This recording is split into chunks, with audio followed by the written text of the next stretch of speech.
Welcome to Matters Financial and Geopolitical from the Frontier. I hope the week's going well.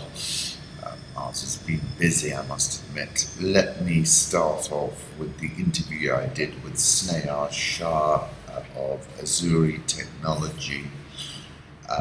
This is the PayGo solar home system, and as I've spoken with him and been working a little bit with him, it's been very interesting.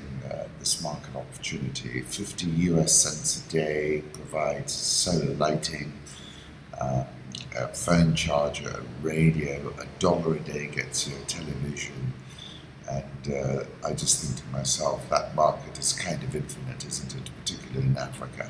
Macro thoughts, well, it was all about Powell, who caved in to Donald Trump, it seems. Dollar index dropped as Fed's Powell's speech sounded dovish.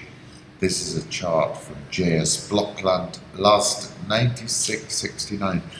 Nothing as dramatic as one would have expected, under a similar circumstance. So I think for now, those who are calling the top of the dollar are calling it too early, in particular because it's still data dependent, and you've still got this economy on rocket fuel at the moment.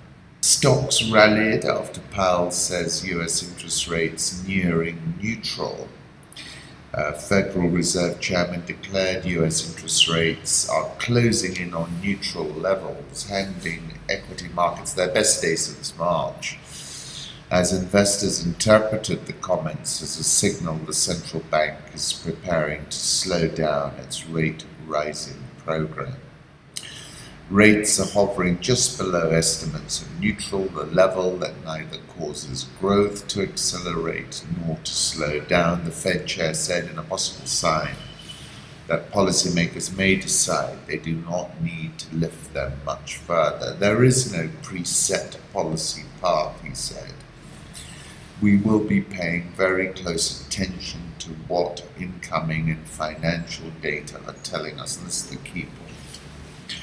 These comments were at the Economic Club of New York on Wednesday, came as he faced intensifying pressure from the White House to hold back from further rate rises. President Trump this week told the Washington Post the Fed, which next month is expected to lift rates for 4th time this year, is way off base with what they're doing, he said.